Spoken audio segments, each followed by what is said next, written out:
ಗೊಳ್ಳುವಂತಹ ದಿನಾಂಕವನ್ನು ನಿಮಗೆ ನಿಗದಿಪಡಿಸಲಾಗಿದೆ. ಕಾರ್ಯಕ್ರಮದಲ್ಲಿ ಪಾಲ್ಗೊಳ್ಳತಕ್ಕಂತ ನೀವೆಲ್ಲರೂ ಆ ಪೂಜೆಯಲ್ಲಿ ಪಾಲ್ಗೊಳ್ಳಬೇಕು.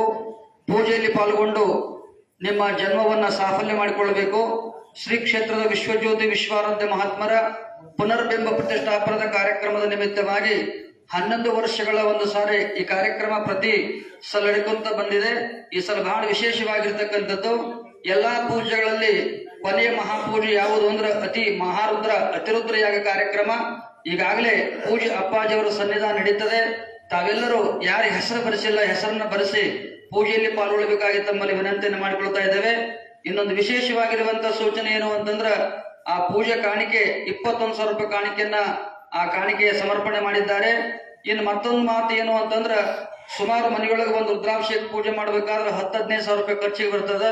ಇಂತಹ ಒಂದು ಅತಿರುದ್ರಯಾಗ ಕಾರ್ಯಕ್ರಮ ಅಂದ್ರೆ ಒಂದು ದಿನ ಅಂದ್ರೆ ಒಂದು ವಾರಗಳ ಕಾಲ 148 ಮಂದಿ ವೇದ ಬ್ರಹ್ಮರು ಶಾಸ್ತ್ರಿಗಳ ವರ್ವಾಣಿಯಿಂದ ಏಕಕಾಲದಲ್ಲಿ ರುದ್ರಾಭಿಷೇಕ ನಡೀತದ. ಅದರೊಳಗೆ ನಾವು ಪಾಲ್ಗೊಳ್ತೀವಿ ಅಂತಂದ್ರ ಅದು ಪೂರ್ವ ಜನ್ಮದ ಸುಕೃತದ ಪುಣ್ಯ ಅನ್ನುವಂತ ವಿಚಾರವನ್ನ ಈ ಸಂದರ್ಭದಲ್ಲಿ ಸೂಚನೆ ಮಾಡುವುದರ ಮುಖಾಂತರವಾಗಿ ಈಗಾಗಲೇ ಬಸಮ್ಮಾಯಿ ಜಾತ್ರಾ ಕಾರ್ಯಕ್ರಮ ಅಮಾಸಿ ಮಾಡಿ 5 ದಿವಸಕ್ಕ 28ನೇ ತಾರೀಕಿನ ದಿವಸ ಆಯಿ ಜಾತ್ರೆ ಕಾರ್ಯಕ್ರಮ ನಡೀತದೆ. ಆ ಜಾತ್ರೆಯಲ್ಲಿ ತಾವೆಲ್ಲರೂ ಪಾಲ್ಗೊಳ್ಳಬೇಕು ಅನ್ನುವಂಥದ್ದನ್ನ ಈ ಸಂದರ್ಭದಲ್ಲಿ ಸೂಚನೆ ಮಾಡ್ತಾ ಇದ್ದೇವೆ. ಯಾಕಂದ್ರ ಈ ಎಳ್ಳಮಾಸಿ ಅವರಾತ್ರಿ ಮಾಸಿ ಆಗನ ಶಿವರಾತ್ರಿ ಮಾಸಿ ಮುತ್ತನ್ ಜಾತ್ರೆ ಆಗನ ಮುತ್ತನ್ ತೊಟ್ಲ ಕಾರ್ಯಕ್ರಮದ ದಿವಸನೇ ಹಲವಾರು ಕಾರ್ಯಕ್ರಮಗಳು ವರ್ಷಾನುಗಟ್ಟಲೆ ಕಾರ್ಯಕ್ರಮ ನಡೀತಕ್ಕಂಥ ಒಂದು ಮಹಾಮಠ ಯಾವುದು ಅಂತಂದ್ರ ಅಬ್ಬೆ ತುಮಕೂರು ವಿಶ್ವಾರಾಧ್ಯ ಗಂಗಾಧರ ಶಿವಾಚಾರ್ಯ ಮಹಾಮಠ ಅನ್ನೋದನ್ನ ಈ ಸಂದರ್ಭದಲ್ಲಿ ಪ್ರಾರ್ಥಿಸಿಕೊಂಡು ಈ ಸಂದರ್ಭದಲ್ಲಿ ಸಮಾರಂಭದಲ್ಲಿ ಪಾಲ್ಗೊಂಡು ನಿಮ್ಮೆಲ್ಲರಿಗೆ ಸನ್ಮಂಗಲ್ ಆಶೀರ್ವಾದವನ್ನು ನೀಡಲು ದಯಪಾಲಿಸಿರ್ತಕ್ಕಂಥವರು ಪರಮ ಪೂಜ್ಯರು ಮಾತನಾಡುವ ಮಹಾದೇವರಾಗಿರತಕ್ಕಂಥ ಗುರು ಸಾರ್ವಭೌಮರಾದ ಸದ್ಗುರುನಾಥ ಅಪ್ಪ ಗಂಗಾಧರಪ್ಪನ ಶುಭ ನುಡಿಯನ್ನ ಕೇಳಿ ಎಲ್ಲರೂ ಧನ್ಯರಾಗೋಣ. ಘನಪಂಡಿತ ವಿಶ್ವಾರಾಧ್ಯ ಮಹಾರಾಜಗೆ, ಗುರುದೇವ ಗಂಗಾಧರ ಶಿವಾಚಾರ್ಯ ಮಹಾರಾಜಗೆ, ಮಾತಾ ಶಾಂಭವಿ ಮಾತಾಗೆ.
ಸನಾತನ ಧರ್ಮಾದೇಶಾಯ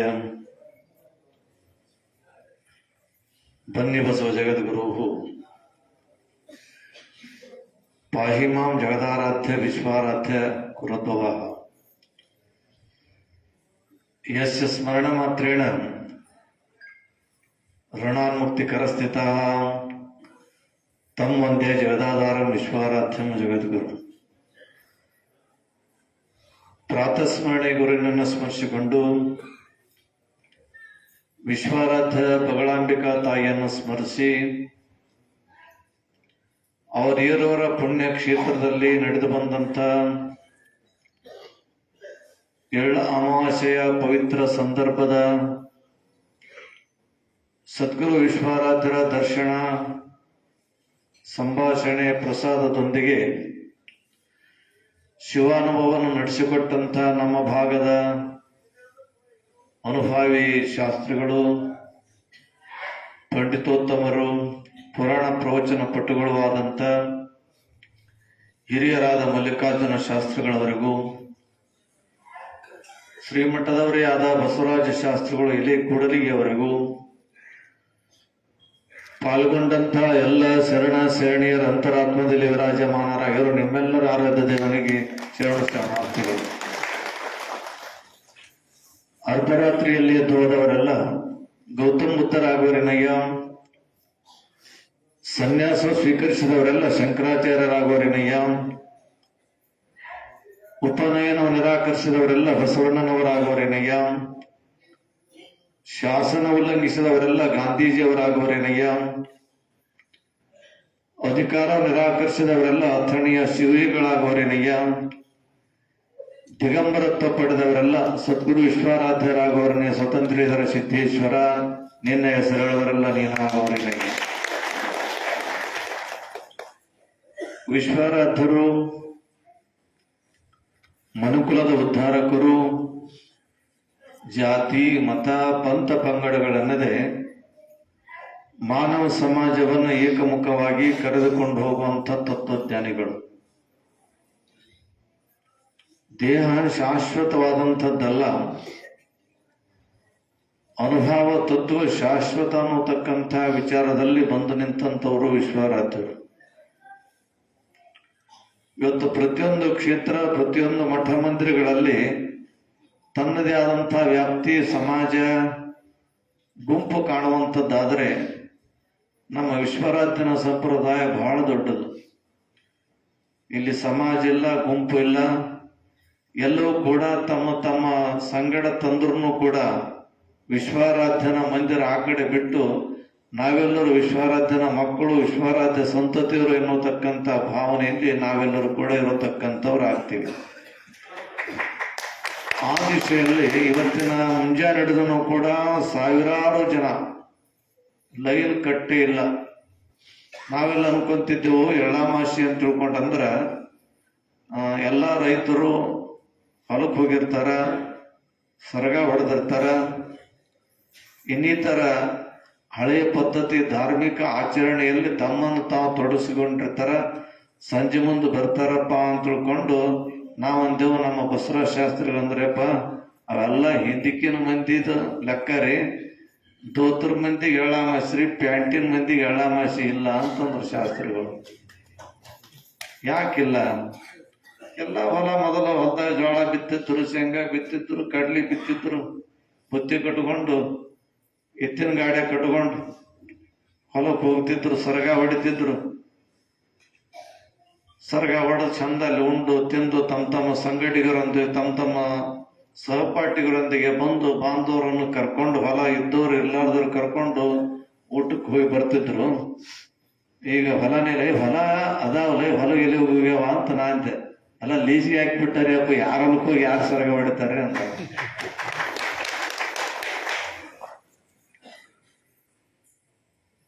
ಇದು ನಮ್ಮ ದೇಶ ರೈತ ಒಕ್ಕಲಿಗರ ದೇಶ ಅಂತ ಹೇಳ್ತಾರೆ. ಅದು ಇಲ್ಲಿ ಬೆಳೆದಂಥ ಬೆಳೆ ಸಮೃದ್ಧಿ, ಫಲವತ್ತತೆಯ ನಾಡು ಬೇರೆ ದೇಶದಲ್ಲಿ ಸಿಗಂಗಿಲ್ಲ. ಅದಕ್ಕೆ ನಾವು ಕೊಟ್ಟ ಅನ್ನ ನಮ್ಮನ್ನು ಹಿಡ್ಕೊಂಡು ಎಲ್ಲರೂ ಕೂಡ ಅವನಿಂದ ರಕ್ಷಣೆ ಪಡ್ಕೊಂತೀವಿ, ಅವನಿಂದ ನಾವು ಜೀವಂತ ಅದೀವಿ ಅನ್ನತಕ್ಕಂಥ ಭಾವನೆ ಪ್ರತಿಯೊಬ್ಬರಲ್ಲೂ ಕೂಡ ಬರಬೇಕಾಗ್ತದ ಅಂತ ತಿಳ್ಕೊಂಡು ಅವ್ರು ಹೆಸರು ಮಾಡಿದ್ರು. ಆದ್ರೆ ನಮ್ಮ ಹೊಸ ವಿಧಾನದಲ್ಲಿ ಎಳ್ಳಮಾಸಿ ಅನ್ನೋಂಥದ್ದು ಬಿಟ್ಟಿವಿ. ಈಗ ಬಹಳಷ್ಟು ಮಂದಿ ಎಳ್ಳಮಾಸಿಗೆ ಹಬ್ಬ ಅಂತ ಕರಿತಾರೆ. ಎಳ್ಳಮಾಸಿ ಹಬ್ಬ ಅಂತ ಹಳ್ಳಿಯಾಗಿ ದೂರ ಇದ್ದವ್ರು ಬರ್ತಿರ್ತಾರೆ. ದೂರ ಇದ್ದವರು ಈಗ ಒಂದೊಂದು ಅಮಾವಾಸ್ಯೆ ಒಬ್ಬೊಬ್ಬರು ಮಾಡ್ತಿರ್ತಾರೆ. ಒಂದೊಂದು ಅಮಾವಾಸ್ಯೆ ಕೆಲವು ಮಂದಿ ಒಂದು ಅಮಾವಾಸ್ಯೆ ಮಾಡ್ತಾರೆ, ಕೆಲವು ಮಂದಿ ಒಂದು ಅಮಾವಾಸ್ಯೆ ಮಾಡಂಗಿಲ್ಲ. ಇದು ಒಮ್ಮೆ ಇತಾರ ಅಮಾವಾಸ್ಯೆ ಅಂತ ಹಿಂದೆ ಕೆಲವೊಂದೆರಡು ಅಮಾವಾಸ್ಯೆಯಿಂದ ಬಂದಿರ್ತೈತಿ. ಇತಾರ ಅಮಾವಾಸ್ಯೆ ಒಂದೊಂದು ಭಾಗದಾಗ ಮಾಡ್ತಾರೆ, ಒಂದೊಂದು ಭಾಗದಾಗ ಮಾಡಂಗಿಲ್ಲ.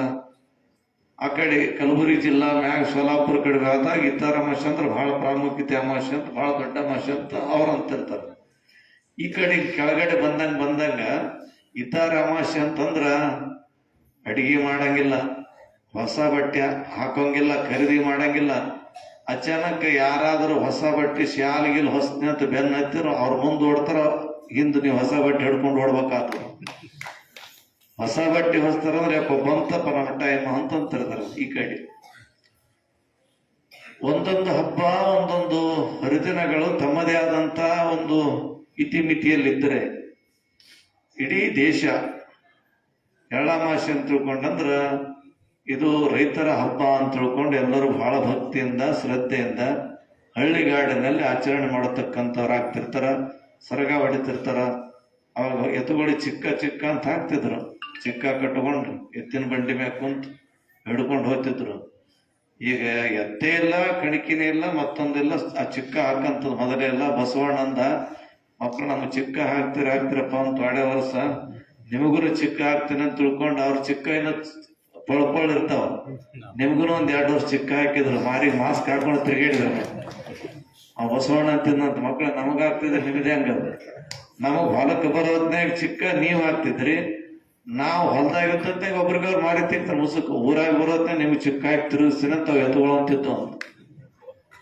ಅಂತ ಒಂದು ವಾತಾವರಣದಲ್ಲಿ ಅವೆಲ್ಲವನ್ನ ಕೂಡ ಕಳ್ಕೊಂಡು ನಾವೆಲ್ಲರೂ ಕೂಡ ಸಮೃದ್ಧಿಯಿಂದ ಜೀವನ ಸಾಗಿಸತಕ್ಕಂಥ ಒಂದು ಶುಭ ಪ್ರಸಂಗದಲ್ಲಿ ಶಾಸ್ತ್ರಿಗಳವರು ಈ ಹಬ್ಬದ ಬಗ್ಗೆ ಬಹು ಮಾರ್ಮಿಕವಾಗಿ ಹೇಳಿದರು. ಹಬ್ಬ ಹರಿದಿನಗಳು ಮನುಷ್ಯನ ಜಾಗೃತಾವಸ್ಥೆಯನ್ನು ತಂದು ಕೊಡ್ತಾವ ಅಂತ ಹೇಳಿದರು. ನಾವು ಹೆಂಗಿರ್ಬೇಕು, ಏನಿರ್ಬೇಕು ಅನ್ನತಕ್ಕಂಥ ವಿಚಾರದಲ್ಲಿ ನಮ್ಮ ಸಂಪ್ರದಾಯ, ನಮ್ಮ ಪದ್ಧತಿಗೆ ಆ ಹಬ್ಬ ಹರಿದಿನಗಳು ಎಳ್ಕೊಂಡು ಹೋಗೋಕ್ಕೂ ಶಕ್ಯ ಅದಾವ ಅಂತ ತಿಳ್ಕೊಂಡು ಅನುಭಾವಿಗಳು ತಮ್ಮದೇ ಆದಂಥ ಒಂದು ನುಡಿಯಲ್ಲಿ ಹೇಳಿದ್ರು. ಅಂತ ಒಂದು ವಿಚಾರದಲ್ಲಿ ನಾವೆಲ್ಲರೂ ಕೂಡ ಅದು ಕೇಳ್ಕೊಂತಿರ್ಬೇಕು. ಇವತ್ತು ಶಿವಾನುಭವ ಗೋಷ್ಠಿ ಅಂತ ತಿಳ್ಕೊಂಡಂದ್ರ ಶಾಸ್ತ್ರಿಗಳು ಸುಮಾರು ತಿಂಗಳಿಂದ ಶಿವಾನುಭವ ಗೋಷ್ಠಿ ಮಾಡಿಲ್ಲ.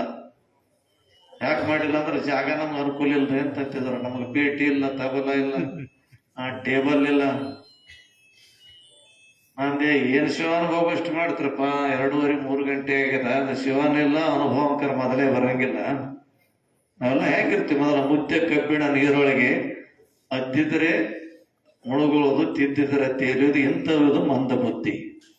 ನಾವೆಲ್ಲ ಹೆಂಗಿರ್ತೀವಿ ಮೊದಲು ಅಂತ ತಿಳ್ಕೊಂಡು ಕೇಳಿದ್ರ, ಮುದ್ದೆ ಕಬ್ಬಿಣ, ಇವತ್ತೊಂದು ಕಬ್ಬಿಣ ಮುದ್ದಿ ಅಂತ ತಿಳ್ಕೊರಿ. ಕಬ್ಬಿಣ ಮುದ್ದಿ ತಂದು ನೀರಾಗಿಟ್ರಂತಂದ್ರೆ ಡೋಕ್ನೆ ಮನೆಗೆ ಹೋಗ್ತದ. ಅದೇ ಕಬ್ಬಿಣ ಮುದ್ದಿ ತಿದ್ದಿ ಆ ಕುಲುಮೆಗ ಹಾಕಿ ಆಗಲ್ಲ ತಗಡ ಮಾಡಿ ಅದನ್ನ ನೀರಾಗಿ ಬಿಟ್ರ ಅದು ಮುಳುಗದಲ್ಲ. ಅದ್ರ ಮ್ಯಾಗ ನೀವು ಸ್ವಲ್ಪ ದೊಡ್ಡದ್ ಮಾಡಿ ನೀವು ಕುಂತ್ರ ನೀವು ಕರ್ಕೊಂಡು ಹೋಗ್ತದಂತ.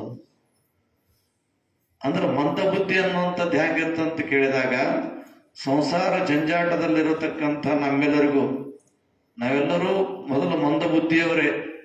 ಸಂಸಾರ ಜಂಜಾಟದಲ್ಲಿರತಕ್ಕಂಥ ನಾವೆಲ್ಲರೂ ಯಾವಾಗಲೂ ಚಿಂತೆ ಸ್ವರೂಪದಲ್ಲಿರ್ತೇವೆ. ನಾವು ಚಿಂತೆ ಯಾರಿಗೂ ಬಿಟ್ಟಿಲ್ಲ. ಚಿಂತೆ ಇಲ್ಲಾರ್ದ ಮನುಷ್ಯನೇ ಇಲ್ಲ ಅಂತ. ಚಿಂತೆ ಇಲ್ಲಾರ್ದ ಮನುಷ್ಯ ಇಲ್ಲ. ಯಾಕಪ್ಪ ನಿದ್ದೆ ಬಹಳಷ್ಟು ಮಂದಿ ಬರ್ತಾರೆ, ಚಪ್ಪ ಚಿಟ್ಟಿ ಕಟ್ರಿ ನಾವು ಚಿಂತೆ ಆಗ್ಯದ. ಯಾಕೆ ಏನ್ರಿ ತಲೆಯಾಗ ಸಾಕಾಗಿ ಹೋಗ್ಯದ, ನಿದ್ದೆನೇ ಹತ್ತಲ್ಲ. ನಿದ್ದೆ ಯಾರಿಗೆ ಹತ್ತಲ್ಲ ಅಂದ್ರೆ 3 ಹತ್ತಲ್ಲ ಅಂತ. 3 ಮಲ್ಲಿಕಾರ್ಜುನ ಶಾಸ್ತ್ರಿಗಳಿಗೆ, ನಮಗ ಬಸವರಾಜ ಶಾಸ್ತ್ರಿಗಳಿಗೆ ಅಂತ ಇವಕ್ಕೆ ಹಗಲತ್ತ ಗೊತ್ತಿಲ್ಲ, ರಾತ್ರಿ ಗೊತ್ತಿಲ್ಲ. ಈಗ ಹೋಗಿ ಜಳಕ ಮಾಡಿ ಇವು ತಿಳ್ಕೊಂಡು ಬಂದು ಕುಂತೇವ್ ನಾವು.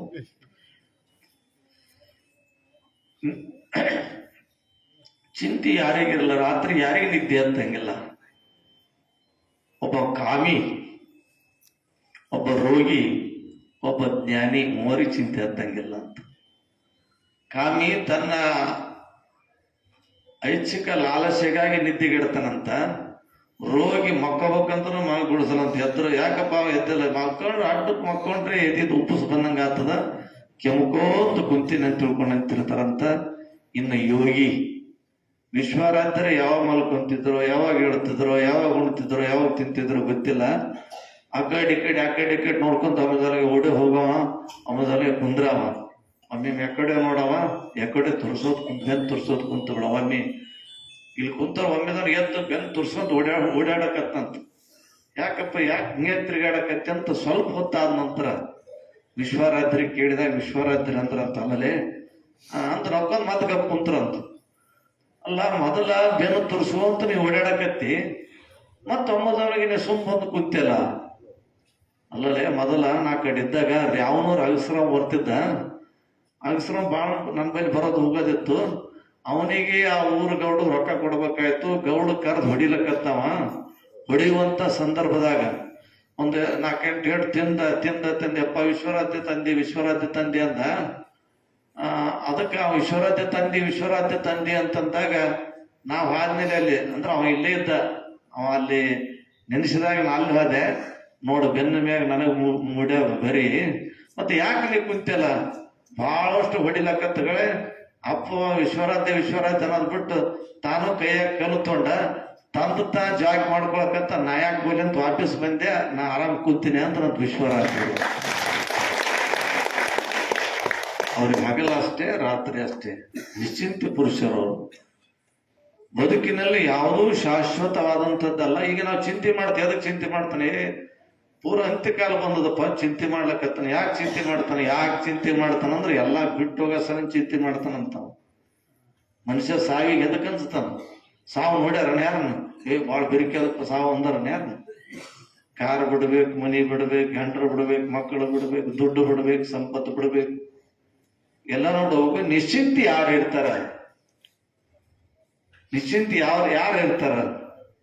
ಯಾರಿಗೆ ಚಿಂತೆ ಇಲ್ಲ ಅವ್ನು ನಿಶ್ಚಿಂತ ಇರ್ತಾರಂತ. ಚಿಂತೆ ನಿಶ್ಚಿಂತೆ ಎಷ್ಟು ಫರಕ್ ಅದ. ಭಗವಂತ ನೀ ಏನ್ ಕೊಟ್ಟಿದ್ದಿ ಕೊಟ್ಟದ್ರಲ್ಲಿ ಉಣ್ತೀನಿ, ಇಟ್ಟಂಗೆ ಇರ್ತೀನಿ, ನೀ ಕರೆದಾಗ ಹೋಗ್ತೀನಿ. ಭೂಮಿ ಋಣ ಎಲ್ಲಿವರೆಗಿರ್ತು ಕೂಡ ಅಲ್ಲಿವರೆಗೆ ನಾ ಶಾಶ್ವತ ಇರ್ತೀನಿ. ಅಲ್ಲಿನ ನಂತರ ನನಗೆ ಗೊತ್ತಿಲ್ಲ. ಯಾಕಂದ್ರೆ ಧರ್ಮರಾಜ ರಾಜ್ಯಸಭೆ ಮುಗಿಸ್ಕೊಂಡು ಹೊರಗೆ ಬರೋದ್ರೊಳಗಾಗಿ ಒಬ್ಬ ಭಿಕ್ಷುಕ ಬಂದಂತ, ಒಬ್ಬ ಜಂಗಮೂರ್ತಿ ಭಿಕ್ಷ. ನನಗ ಮೈಮೇಗಿನ ಅಂಗಿ ಹರಿದದ, ನಾಳೆಗೆ ತಂದು ಕೊಡು, ನನಗೆ ಆಶ್ರಯ ಮಾಡ್ಕೊಂತೀನಿ, ನಾನು ಬಟ್ಟೆ ಹಾಕೊಂತೀನಿ ಮೈ ಮ್ಯಾಗ. ಧರ್ಮರಾಯ ಅಂದ್ರೆ ಧರ್ಮಕ್ಕೆ ಹೆಸರಾದಂತ ಧರ್ಮರಾಜ ಅಂತಿದ್ರು.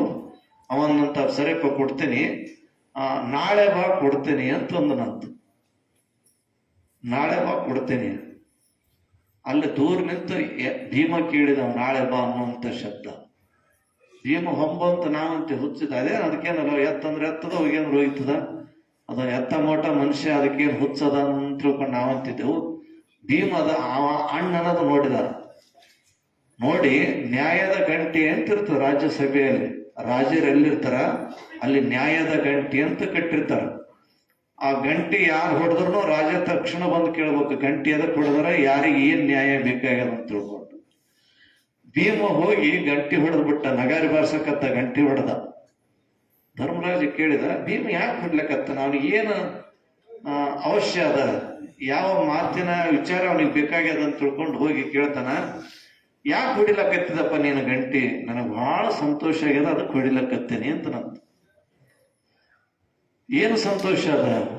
ಏನು ಸಂತೋಷ ಸುದ್ದಿ ಕೇಳಿದ್ ನೀನು? ಏನಿಲ್ಲ, ನಮ್ಮ ಅಣ್ಣ ನಾಳೆಯವರೆಗೂ ಬದುಕ್ತಾರ ಅನ್ನೋಂಥ ಗ್ಯಾರಂಟಿ ಸಿಕ್ಕದ, ಅದಕ್ಕೆ ಗಂಟಿ ಹೊಡ್ಲಕತ್ತೀನಿ ಅಂತ ನಂತ. ನಾನು ನಾಳೆಗೆ ಬದುಕದ್ ನಿನಗೆ ಹೆಂಗ್ ಗೊತ್ತಾಯ್ತಪ್ಪ ನಾಳೆಂತಾನೆ ಇರ್ತೀನಿ ಅಂತೇಳಿ? ನೀ ಏನಂದಿಲ್ಲ ನನ್ನ ತಣ್ಣಗೆ. ಅಲ್ಲ, ನಾಳೆಂತನ ನಾ ಇರ್ತೀನಿಲ್ಲ ಅನ್ನೋದು ನಿನಗೆ ಹೆಂಗ್ ಗೊತ್ತಾಯ್ತು? ಅಲ್ಲಿ ಒಬ್ಬ ಭಿಕ್ಷುಕ್ ಬಂದು ಒಂದು ಬಟ್ಟೆ ಕೇಳಿದ್ರ ನಾಳೆ ಕೊಡ್ತೀನಿ ಅಂತಂದೆಲ್ಲ. ನಾಳೆ ನೀ ಇರ್ತೀನೋ ಇಲ್ಲೋ ಗೊತ್ತಿಲ್ಲ, ಆದ್ರೂ ಇರ್ತೀನಿ ಅನ್ನಂತ ಗ್ಯಾರಂಟಿ ಒಬ್ಬ ರಾಜ ಹೇಳ್ಯಾನಂದ್ರ ಅದಕ್ಕಿನ ಖುಷಿ ಏನು ದೊಡ್ಡದು, ಅದಕ್ಕೆ ಗಂಟಿ ಹೊಡೆದಿನಿ ಅಂತ ಹೇಳಿದನಂತ. ಅದಕ್ಕೆ ಆತರ ಅನಿತ್ಯಾಣಿ ಶರೀರಾಣಿ ವಿಭೋ ನೈವ ಶಾಶ್ವತಃ ನಿತ್ಯಂ ಸನ್ನಿಯತೋ ಮೃತ್ಯು ಕರ್ತವ್ಯೋ ಧರ್ಮ ಸಂಗ್ರಹ. ನಾವು ಹುಟ್ಟಿದವ್ರು ಹೆಂಗ್ ಹುಟ್ಟಿವ ಅಂತಂದ್ರ ಜನನದ ಸಂಗಟ ಮರಣ ಅನ್ನುವಂತ ಮುದ್ರೆ ಅಂದ್ರೆ ಮೋರ್ ಹಿಂದ್ ಹಾಕೊಂಡೇ ಬಂದಿವಂತೆ. ಯಾವಾಗ ಅನ್ನೋದು ಗೊತ್ತಿಲ್ಲ ಅಂತ ತಿಳ್ಕೊಂಡೆ ಬ್ಯಾಂಕಿನ ದುಡ್ಡು ತರ್ಲಕ್ ಹೋಗ್ತೀವಿ. ಯಾಕೋ ಏನಾಯ್ತು, ಬ್ಯಾಂಕಿನ ದುಡ್ಡು ತೊಗೊಂಡು ಹೊರಗೆ ಬರೋದ್ರಾಗ ಏನಾಯ್ತು ನೋಡ್ರಿ, ಅಲ್ಲೇ ಹೋಗೇ ಬಿಟ್ಟ ಅಂತ. ನಾವು ಗೊತ್ತಿದ್ರೆ ರೊಕ್ಕ ತರ್ಲಕ್ ಹೋಯ್ತಿದ್ದ, ನಾವು ಗೊತ್ತಿದ್ರಿ ಯಾರು ರೊಕ್ಕ ತರ್ಲಕ್ ಹೋಯ್ತಿದ್ದ. ಜೀಪ್ನ್ಯಾಗ ಆಕ್ಸಿಡೆಂಟ್ ಆಯ್ತು, ಕಾರ್ನ್ಯಾಗ ಆಕ್ಸಿಡೆಂಟ್ ಆಯ್ತು ಅನ್ನೋದೇ ಗೊತ್ತಾಯ್ತು. ಆಕ್ಸಿಡೆಂಟ್ ಆತ ನಾವ್ ಯಾಕೆ ಹೋಗಕ್ ಗೊತ್ತಿರ್ತಾನ. ಗೊತ್ತಿಲ್ಲ ಅನ್ನುವಂಥ ಶಬ್ದ ಅವನೊಬ್ಬಲ್ಲಿ ಇಟ್ಟಾನಂತ ತಿಳ್ಕೊಂಡು ಇಷ್ಟು ಜಗತ್ತೇ ನಡೆದಂಥದ್ದು ಆಗ್ಯದ. ಅಂಥ ವಿಚಾರದಲ್ಲಿ ನಿಶ್ಚಿಂತರಾಗಿದ್ದಾಗ ಮಾತ್ರ ವಿಶ್ವರಾಧ್ಯರು ಏನು ಬೇಕು, ಜಗತ್ತದ ಪರಿಕಲ್ಪನೆ ಇರ್ಲಾರ್ದೆ, ಜಗತ್ತಿನ ಮೇಲಿನ ಪರಿಜ್ಞಾನ ಇರ್ಲಾರ್ದೆ ಆರಾಮ್ ಇರ್ತಿದ್ದವ. ಆದ್ರೆ ಏನ್ ಮಾಡ್ತಿದ್ದಂದ್ರೆ ತನ್ನ ಚಿಂತೆ ಮಾಡ್ತಿದ್ದಲ್ಲ, ಲೋಕದ ಚಿಂತೆ ಮಾಡ್ತಿದ್ದವ ವಿಶ್ವರಾಧ್ಯರು. ಬಹಳ ನಿಶ್ಚಿಂತೆಯಾಗಿರ್ಬೇಕು ಮನುಷ್ಯನ. ಚಿಂತೆ ನಿಶ್ಚಿಂತೆಗೆ ಎಷ್ಟು ಅಂತರ ಅಂತ ತಿಳ್ಕೊಂಡು ಕೇಳಿದ್ರ ಹಿಂಗೆ ಎಳಮಾಸಿತ್ತಂತ. ಕಳ್ಳಂತ ಅಮಾಸಿತನ ಕಳ್ಳ ಮಾಡ್ಬೇಕು, ಜರ ಸಕ್ಸಸ್ ಆಗ್ತದ ಅಂತ ತಿಳ್ಕೊಂಡು ಹಾಂಗ್ ಹೊಂಟನಂತ ಎಲ್ಲರ ಮನೆಗೆ ಎಚ್ಚರಿದ್ರಂತ. ಮತ್ ಹೊತ್ತಂಟ್ರ ಎಳಮಾಸಿ ಹೊತ್ತಂಟ್ರ ಅಡಿಗೆ ಮಾಡ್ತಿರ್ತಾರ. 4ಕ್ಕೆ ಅಡಿಗೆ ಪಲ್ಯ ತಗೊಂಡು ಹೋಗಿ ಹೊಲಕ್ ಸರ್ಗ ಹೊಡಿತಿದ್ರ ನಸಿಕ್ನ್ಯಾಗ. ಎಲ್ಲರೂ ಎಚ್ಚರಿದ್ರು. ಅವ ಆ ಕಡೆ ಬೆಳ್ಳಗನ ತಿರುಗಾಡಿದ ಮಗ. ಒಂದು ಮನ್ಯಾಗ ಮಕ್ಕಂಡ್ರ ಸಿಗ್ಲಿಲ್ಲ. ಲಾಸ್ಟಿಗೆ ಒಂದು ಮನೆ ಬಂದ. ಮನೆ ಹೊರಗೆ ಇಬ್ರು ಗಂಡಾಡ್ತಿ ಆರಾಮ್ ಮಕ್ಕೊಂಡ್ಬಿಟ್ರ. ಬಾಗಿಲು ತೆರೆದ್ರ ಇವ ಅಂದ, ಇಬ್ರು ಯಾರು ಮಕ್ಕಳು ಮಕ್ಕಂಡಾಗ ಕಾಣ್ತಾರ, ಮಗುವ್ರು ಒಳಗೆ ಹೋದ್ರಾಯ್ತು ಅಂತ ತಿಳ್ಕೊಂಡು ಒಳಗಂಟ. ರಾತ್ರಿ ಕಾಣಿಸ್ತದ, ಚಳಿಗಾಲ ದಿನ ಇತ್ತು. ಒಂದು ಕಂಬಳಿ ಹಚ್ಕೊಂಡು ಹೊಂಟಿದ್ದ. ಹೋಗಿ ಇದೊಂದೇ ಮನೆ ಸಿಗಂಗ್ ಕಾಣತ್ತಪ್ಪ, ಇಲ್ಲೇನ ಜರ ಏನ್ ಸಿಕ್ಕದ್ದು ಹೊಡ್ಕೊಂಡು ಹೋದ್ರಾಯ್ತು ಅಂತ ತಿಳ್ಕೊಂಡು ಹೊಡ್ಕೊಂಡು ಹೋಗ್ಬೇಕನ್ನುವಂತ ಸಂದರ್ಭದಲ್ಲಿ ಒಳಗೆ ಹೊಂಟ. ಕಂಬಳಿ ಹೊತ್ಕೊಂಡು ಹೋಗ್ಬಾರ್ದು, ಮತ್ತೆ ಒಳಗೆ ಹೋಗಿ ಚೆನ್ನಾಗಿ ಕುಡ್ಕಾಡಿದ್ರಾಗ ಏನ್ ಕರ್ರಂದ ಅದಂತ ತಿಳ್ಕೊಂಡು ಒದರಾಡಾರಂತೀನಿ. ಇಲ್ಲೇ ಕಂಬಳಿ ಇಟ್ರಾಯ್ತು ಅಂತ ತಿಳ್ಕೊಂಡು ಅವ್ರೇನ್ ಮಲ್ಕೊಂಡಿದ್ರಲ್ಲ ಅವ್ರ ತೆಲುಗು ಕಂಬಳಿ ಇಟ್ಟು ಒಳಗೆ ಬಂದಂತ. ಮನೆ ತುಂಬಾ ತಿರುಗಾಡಿದ, ಏನೂ ಸಿಗಲ್ಲ ಅಂತ ಅವನಂತ. ಏನ್ ಹೊಂಡ್ರ ಮಕ್ಕಳು ಅನ್ನಂತ. ಈ ಮಕ್ಕಳು ಅದಕ್ಕೆ ಹಿಂಗ ಮಕ್ಕಳು ನಿಶ್ಚಿಂತೆ ಮಕ್ಕಂಡ್ರಪ್ಪ ಮನಿ ಬಾಗಿಲು ತೆರದು. ಕಳ್ರ ಅಂತಾರಂತಾರೆ. ನಾ ಕಳ್ರಲ್ಲ, ಈ ಮಕ್ಕಳು ಕಳ್ರ ಅನ್ನಂತ. ನನ್ನಂತ ಕಳ್ಳ ಪಾಲಿಸಿ ಮಾಡ್ಯಾರ, ಇರ್ಲಿ ನಡಿ ಅಂತ ಅನ್ಕೋತ ನಾ ಬಂದದ್ದು ಎದ್ದದ್ದು ಟೈಮೇ ಚಲೋ ಇಲ್ಲಂಗಿಲ್ಲ. ಈ ಎಳಮಾಸಿ ನನಗೆ ಸರಿಯಾಗಿ ಬಂದಿಲ್ಲ ಅಂತ ತಿಳ್ಕೊಂಡು ಹೊರಗೆ ಬಂದು ಇನ್ನೇನು ಹೋಗ್ಬೇಕು ಅನ್ನೋದ್ರೊಳಗ ಕಂಬಳಿ ನೋಡಿದಂತ. ಕಂಬಳಿ ಇದ್ದಿದ್ದ ಅಲೇ ಅಂತ ನಾವು ಎಲ್ಲೈತ್ ನನ್ನ ಕಂಬಳಿ ಅಂತ ಹಿಂಗ್ ನೋಡಿದ. ಇವ ಏನು ಒಳಗಾದಲ್ಲ, ಅವ್ರಿಗೆ ಒಳಗೆ ಹೋಗೋದಕ್ಕೆ ಅವ್ರಿಗೆ ತಂಡಿ ಬಿಟ್ಟಂಗೈತೆ. ಗಂಡಾಡ್ತಿ ಕಂಬಳಿ ಹಚ್ಕೊಂಡು ಜೀಟ್ಗೆ ಹಾಕೊಟ್ಟು ಮಕ್ಕೊಂಡ್ಬಿಟ್ಟಿದ್ರ. ನಾವಂತ ಶೆಟ್ಟು ಮಸ್ತ್ ಅಂತೈತೆ ಮಗನಿಗೆ. ಏನೋ ಸಿಗ್ಲಿಲ್ಲ, ಇದ್ದದ ಕಂಬಳಿ ಹೋಯ್ತು. ಏನ್ ಮನುಷ್ಯರಪ್ಪ ಇವರು, ಎಂತ ಹೊಂಟಿರಬಾರ್ದಪ್ಪ ನಾವು. ನಮ್ಮ ಜಾಗ ಕಳ್ರ ಅಂತ ಇವ್ರು ಕಳ್ರ ಮಕ್ಕಳು. ನಾವು ತಿರುಗಾಡಿ ಕಳ್ಳತನ ಮಾಡ್ಕೊಂಡ್ ಬರ್ತೀವಿ. ಈ ಮಕ್ಕಳು ಅಲ್ಲೇ ಬಗಲಾಗಿದ್ದದ್ದು ಕಳ್ಳ ಕೊಡ್ತಾರ ನೋಡಿವ್ರು. ಎಂತ ಅಂಡ್ರಪ್ಪ ಅಂತ ಅನ್ಕೊಂಡು ಹೊರಗೆ ಬರ್ಬೇಕಂದ್ರ ಹೆಣ್ಮಗಳಿಗೆ ಸ್ವಲ್ಪ ಎಚ್ಚರ ಆಯ್ತಂತ. ಹಿಂಗ್ ಹಗೂರ್ ಕಂಬಳಿ ತೆಗೆದು ನೋಡಿಲ್ಲಂತ ಹೊಂಟಿದ್ದ. ಯಾಕೆ ಅಣ್ಣ ಮತ್ತೆ ಯಾವಾಗ ಬರ್ತೀಯ ಅಂತ ಕೇಳಿಲ್ಲ ನಾವು. ಅವನಿಗೆ ಪೂರ ಹಂಗಾರ ಹಿಡ್ದು ಹಳ್ಳಿಯತ್ತಿತ್ತಾರ. ಬಗ ಬಡದಂಗ ಆಯ್ತಂತ. ಅವನಂತ ಅವು ಬಾಳ ಬೆಳೆಸಿಟ್ಟಿದ ಮನ್ಯಾಗ ಮತ್ತೆ ಯಾವಾಗ ಬರ್ತೆ ಅಂತ. ಇನ್ನೇಮ್ ನೀನ್ ಮನೆಗೆ ಬಂದ್ರೆ ಕಂಬಳಿ ಅಲ್ಲ ಒಳಗಿನ ಒಣಗಿ ತೊಗೊಂಡು ಹೊಡಿ ನನಗಾದ ಅಂತ. ಇನ್ನೇಮ್ ನೀನ್ ಮನೆಗೆ ಬಂದೆ ಅಂದ್ರ ಕಂಬಳೆಲ್ಲ ಒಳಗೆ ಒಂದು ಒಣಗಿ ಇಟ್ಟಿದ್ರ, ಒಣಗಿ ತಂದು ಹೊಡಿ ಅಡ್ಡೇಟ್ ಹೊಡ್ಸ್ಕೊಂಡು ಹೋಗ್ತೀನಿ ನಾನು. ಅಂದ್ರೆ ಅವ್ರು ನಿಶ್ಚಿಂತರು ಅಂತ ಹೇಳ್ತಾರೆ. ಚಿಂತೆ ಯಾರಿಗಿರ್ತದ? ಭಗವಂತ ಏನ್ ಕೊಟ್ಟಿರ್ತಾನ ಕೊಟ್ಟದ್ರಲ್ಲೇ ಉಂಡು ಇಟ್ಟದ್ರಲ್ಲೇ ಇದ್ದು ನಿಶ್ಚಿಂತರಾಗಿ ಯಾರು ಇರ್ತಾರ ಅವರೇ ಆನಂದ ಪುರುಷರು ಅಂತ ಹೇಳ್ತಾರೆ. ಯಾಕಂದ್ರೆ ಯಾವುದೋ ಅಷ್ಟು ಹಚ್ಕೋಬಾರ್ದು ಮನುಷ್ಯನಿಗೆ. ಯಾಕೆ ಹಚ್ಕೋಬಾರ್ದು ಅಂತಂದ್ರೆ ಯಾವುದು ನಿಂದಲ್ಲ. ನಾವು ತಿಳ್ಕೊಂತೀವಿ ಇದು ನಂಬೋದು ಅಂತ ಹೇಳಿ. ನಿಂದ ಏನೂ ಅಲ್ಲ ಅಂತ. ಒಣ ಹೊಡ್ಲಿಕ್ಕಂತ ಗಾಡಿನ ನಿಂದನ್ನೋದು ನೀ ಏನು ತಿಳ್ಕೊಂಡಿಲ್ಲ ಅಂತ. ನಿನ್ನದೆಂಬುದು ಜ್ಞಾನರತ್ನ ಕಾಣ. ನಿನ್ನದೆಂಬುದು ಜ್ಞಾನರತ್ನ ಕಾಣ. ಯಾಕಂದ್ರೆ ಅಂತಾರ ಅವ್ರ, ಹೇಮ ನಿನ್ನದಲ್ಲ, ಭೂಮಿ ನಿನ್ನದಲ್ಲ, ಕಾಮಿನಿ ಕಾಂಚನ ನಿನ್ನವಳಲ್ಲ, ನಿನ್ನದೆಂಬುದು ಜ್ಞಾನರತ್ನ. ನಿಂದೇನದಪ್ಪ? ನಿಂದ ಜ್ಞಾನರತ್ನ ಅದ. ನಿನ್ ಸಂಗಾಟ ಏನ್ ಬರ್ತಂದ್ರ ಅದೇ ನಿನ್ನ ರತ್ನ ಬರ್ತದ. ನಿನಗೆ ಬೆಲೆ ಯಾವತ್ತಂದು ಕೊಡ್ತಾರಂತ ಕೇಳಿದ್ರ ಹೆಂಡ್ರದಿಂದ ಬೆಲೆ ಬರಂಗಿಲ್ಲ, ಮಕ್ಕಳಿಂದ ಬೆಲೆ ಬರಂಗಿಲ್ಲ, ಭೂಮಿ ಸೀಮೆಗಳಿಂದ ಬೆಲೆ ಬರೋದಿಲ್ಲ. ನಿನ್ನಲ್ಲಿ ಅರಿವಿನ ಜ್ಞಾನ ಆದಾಗ ನಿನ್ನಂತ ಸಿರಿವಂತರು ಯಾರೂ ಇಲ್ಲ. ಅಂತ ದಿವ್ಯ ದೃಷ್ಟಿಯನ್ನು ಹೊತ್ತುಕೊಂಡು ಸದ್ಗುರುನಾಥನ ಹತ್ತಿರ ಬಂದು ನಾವು ಕೇಳ್ತಿರ್ತೀಯಪ್ಪ, ಗುರುನಾಥ ನಮ್ಗೇನಾದ್ರೂ ಕೊಡು ಗುರುನಾಥ, ನಮಗ್ ಮೋಕ್ಷ ಪ್ರಾಪ್ತಿ ಕೊಡು ಅಂತ ತಿಳ್ಕೊಂಡು. ಯಾಕಂತಂದ್ರ ವಿಶ್ವರಾಧ್ಯರ ಹತ್ರ ಬಂದು ಇವತ್ತು ನಾವು ಬಂಗಾರ ಬಜಾರಕ್ಕೆ ಹೋಗಿ ಕಾಯಿಪಲ್ಯ ಹೆಂಗ್ರಿ ಅಂತ ಕೇಳಿದ್ರ ಅವ ಅಂತನ, ಇದು ಕಾಯಿಪಲ್ಯ ವ್ಯವಹಾರ ಅಲ್ಲಪ್ಪ, ಇದು ಬಂಗಾರ ವ್ಯವಹಾರ ಅದ ಅಂತ ಹೇಳುವಂತವನಾಗ್ತಾನ. ಹಂಗ ವಿಶ್ವರಾಧ್ಯರ ಹತ್ರ ಬಂದು ನಮಗ್ ಅದು ಬೇಕು ಇದು ಬೇಕು ಅನ್ನೋದಕ್ಕಿಂತ ಗುರುನಾಥ ನನಗೆ ಜೀವನ್ ಮುಕ್ತನನ್ನಾಗಿ ಮಾಡಪ್ಪ, ಯಾವಾಗಲೂ ನಿನ್ನ ಪಾದದಲ್ಲಿ ನಾನು ಇರಂಗ ಅನುಕರಣೆ ಮಾಡಂತ ತಿಳ್ಕೊಂಡು ನಾವು ಬೇಡಿಕೊಂಡಾಗ ಆ ವಿಶ್ವರಾಧ್ಯರ ಕೃಪೆ ನಮಗಾಗತಕ್ಕಂಥದ್ದಾಗ್ತದೆ. ಯಾಕಂದ್ರೆ ಒಬ್ಬ ಫರೀದ್ ಬಹಳ ಬಡತನ ಇತ್ತು ಅಂತ. ಭಾಳ ಬಡತನ ಅಂತ ತಿಳ್ಕೊಂಡಂದ್ರ ಮನೆಯಾಗ ಏನಾದ್ರು ಉಣ್ಬೇಕಂದ್ರ ಆಗಿಂದಾಗೆ ತರಬೇಕು, ಊಟ ಮಾಡ್ಬೇಕು. ಹೇಳ್ತಂದಳು ರಾಜ ದೊಡ್ಡ ದಾನಿ ಅದಾನಂತ, ಅವನಲ್ಲಿ ಸಾಕಷ್ಟು ತುಂಬ್ಯದ, ಅವನಲ್ಲಿ ಹೋಗಿ ಕೇಳ್ಕೊಂಬ ನೀನು, ಅವ ಕೊಟ್ಟಂದ್ರ ನಮ್ಮ ಸಂಸಾರ ಹಿಂಗತ್ತದ ಅಂದಾಗ ಅವನಂತ ಅಲ್ಲಿ ಏನ್ ಕೊಡ್ತಾನ ರಾಜ, ಎಲ್ಲರಿಗೂ ಕೊಟ್ಟು ಅದೇ ಮೆತ್ತಗಾಗಿರ್ತ, ಏನ್ ಕೊಡ್ತಾನ, ಬ್ಯಾಡ ಅಂತ ತಿಳ್ಕೊಂಡು ಏಟ್ ಹೇಳಿದ್ರು ಕೇಳಿಲ್ಲ. ಹೆಣ್ತು ಹೋಗಿ ನೋಡಮ್ಮ ಅಂತ ತಿಳ್ಕೊಂಡು ಕಳಿಸಿದ್ಲು. ಹೆಣ್ತು ಹೇಳಿದಂಗೆ ವಾದ ಹೋಗಿ ಅವ ಫರೀದ್ ಬಂದಾನ ಅಂತ ತಿಳ್ಕೊಂಡೆ, ಬರ್ಲಿ ಒಬ್ಬ ದೊಡ್ಡ ಸಂತ ಬಂದಾನಂತ ಒಳಗೆ ಕರ್ಕೊಂಡು ಹೋದ್ರು. ಹೋಗಿ ರಾಜ ನಮಾಜ್ ಮಾಡಕತ್ತಿದ್ದ, ಅವ ದೂರ ನಿಂತ ರಾಜ ನಮಾಜ್ ಮಾಡೋದು ಇವನಿಗೆ ಕೇಳಿಸ್ತಾನೆ. ಅವ ರಾಜ ಬೇಡ್ಕೊಳಕತ್ತ, ಭಗವಾನ್ ಮೇರೆಕೋ ಓ ದೇವ್, ಅಲ್ಲಾ ಮೇರೆಕೋ ಏ ದೇವ್, ಅಲ್ಲಾ ಮೇರೆಕೋ ಓ ದೇವ್, ಮೇರೆಕೋ ಏ ದೇವ್. ಇವ ಹಾಂಗ್ ವಾಪಸ್ ಹೊಳಿದ. ಅವಾಗ ರಾಜ ಇವನ್ ಕಡೆ ನೋಡಿದ, ಯಾಕ ಫರೀದ್ ಹೊಂಟಲ್ಲ, ಫರೀದ್ ಸಂತ ಅಂದ. ಏನಿಲ್ಲ ನಾ ಹೋಗ್ತೇನ್ರಿ. ಇಲ್ಲ ಏನು ಹೇಳು. ಏನಿಲ್ಲ, ನನ್ ಸ್ವಲ್ಪ ಸಣ್ಣ ಬೇಡಿಕೆ ಇತ್ತು. ಏನೇನ್ ಬೇಡಿಕೆ? ಏನಿಲ್ಲ, ಇವತ್ತು ಉಪವಾಸ ಬೀಳಂತ ಸ್ಥಿತಿ ಇತ್ತು, ಹಟ್ಟಿಗೆ ಏನಾದ್ರೂ ನೀ ಕೊಡ್ತೇನಂತ ನಾ ಬಂದೆ.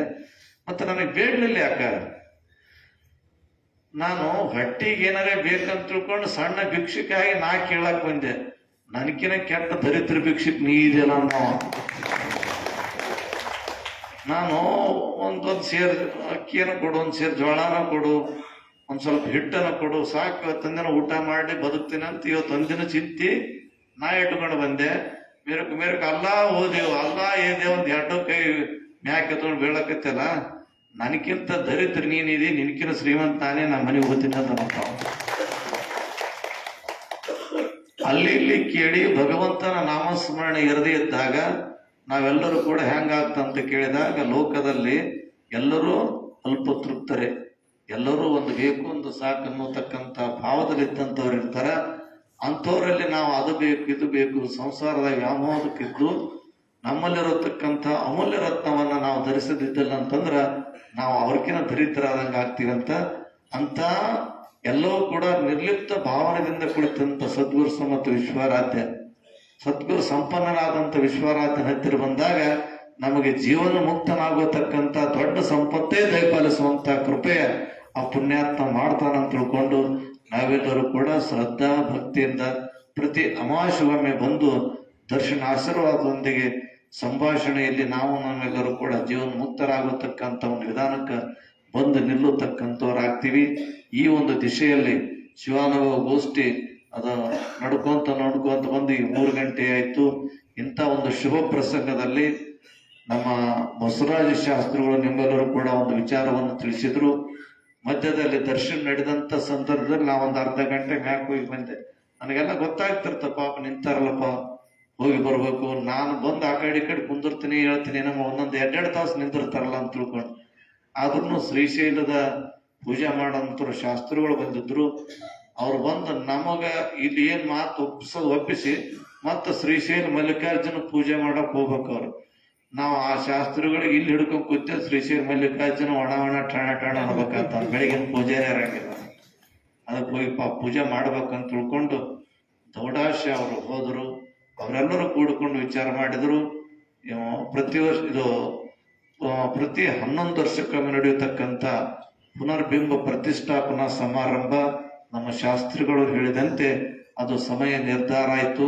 ಯಾವಾಗ ಅಂತ ಕೇಳಿದ್ರ ಉಗಾದಿ ಆದ 3ನೇ ದಿನಕ್ಕಂದ್ರೆ 24ನೇ ತಾರೀಕಿನ ದಿನ ಇದು ಗೋಮಂಗಲ ಪೂಜೆಯೊಂದಿಗೆ ಆ ಮಹಾ ಕಾರ್ಯಕ್ರಮ ಪ್ರಾರಂಭ ಆಗತಕ್ಕಂಥದ್ದಾಗ್ತದ. ನಂತರ ಸಾಯಂಕಾಲ 8 ಗಂಟೆಗೆ ವಿಶ್ವಾರಾಧ್ಯರ ತೊಟ್ಟಿಲ 25ನೇ ತಾರೀಕು ಮಾರ್ಚ್ 25ನೇ ತಾರೀಕಿನ ದಿನ ಬೆಳಗಿನ ಜಾವ ಹಲವಾರು ಪೂಜಾ ವಿಧಾನಗಳೊಂದಿಗೆ ಅತಿರುದ್ರ ಯಾಗ ಅನ್ನತಕ್ಕಂಥದ್ದು ಪ್ರಾರಂಭ ಆಗುವಂಥದ್ದಾಗ್ತದ. ಯಾಗ ಅಂತ ತಿಳ್ಕೊಂಡಂದ್ರ ಅದರಲ್ಲಿ ಬಹಳ ಶಕ್ತಿ ಇರ್ತದ. ಯಾಗ ಇದು ಎಂದಿನಿಂದ ಹುಟ್ಟಿತು, ಇದರ ಅರ್ಥ ಏನು, ತಾತ್ಪರ್ಯ ಏನು ಅಂತ ತಿಳ್ಕೊಂಡೆ ಕೇಳಿದಾಗ ಶೈವ ಧರ್ಮ ಪದ್ಧತಿಯಲ್ಲಿ ವೀರಭದ್ರಾವತಾರ ತಾಳಿದ್ದು ಹೋಮಕುಂಡದಲ್ಲಿ ಅಂತ ತಿಳ್ಕೊಂಡು ಹೇಳುವಂಥವ್ರಾಗ್ತಾರೆ. ದೇವತೆಗಳು ಯಾವಾಗ ಹುಟ್ಟ್ಯಾರ ಅಂತಂದ್ರ ಗಡಬಣ್ಣೆಗೆ ಹುಟ್ಟ್ಯಾರ. ಅವ್ರು ಗಣಪತಿ ಯಾವಾಗ ಹುಟ್ಟಿದ್ನಪ್ಪ, ಗಣಪತಿ ಅವ್ರ ಹೊಟ್ಟೆಗೆ ಹುಟ್ಟ್ಯಾನಂತ ಪಾಡಾಯ್ತು ಅಂತ ತಿಳ್ಕರಿ. ನಿಮ್ಮ ಹೊಟ್ಟೆಗೆ ಹುಟ್ಟಿದ್ರೆ ಏನಾಯ್ತು? ಏನಾಯ್ತೈತಿ ನಾನು ಹುಟ್ಟಾವತ್ತೇ ಅವು ಕಳಿಸಿ ಹುಡ್ತಿತ್ತಾವ. ಮತ್ತು ಆ ಸೊಂಡಿಲ್ಲ ಅವು ಇವು ಹೊಟ್ಟೆ ತಗೊಂಡು ಕೊಯ್ದು ಸೀಸರಿನ್ ಮಾಡಿಸಿ ಅದು ನೋಡ್ಲಾಕೆ ಸಂಬಂಧ ಬರ್ತಿರೋದು ಹೆಂಗೆ ಹುಟ್ಟ್ಯದ ಅಂತ ಹೇಳಿ.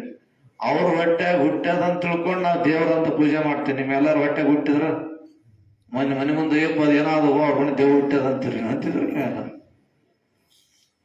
ಸಂದರ್ಭಾನುಸಾರವಾಗಿ ಲೋಕ ಕಲ್ಯಾಣದಲ್ಲಿ ಲೋಕ ನಿರ್ಮಿತವಾದಂತ ಸಮಯದಲ್ಲಿ ಯಾವ ಸಂಕಲ್ಪಕ್ಕೆ ಯಾವ ಸಂದರ್ಭಕ್ಕೆ ಅವತಾರಗಳು ಹುಟ್ಟಿದಂಥವಾಗ್ಯಾವ. ಅವೇ ನಮ್ಮ ಪುರಾಣ ಇತಿಹಾಸವನ್ನ ಬರೆದು ಒಂದು ಧಾರ್ಮಿಕ ಪರಂಪರೆಗೆ ನಾಂದಿ ಹಾಕಿ ಕೊಟ್ಟಂತವಾಗ್ಯಾವ. ಪಾರ್ವತಿ ಪರಮಾತ್ಮ ನೀವೆಲ್ಲರೂ ಕೂಡ ಗಂಡ ಹೆಂಡತಿ ಅಂತ ಗೊತ್ತು ಹೋದನು.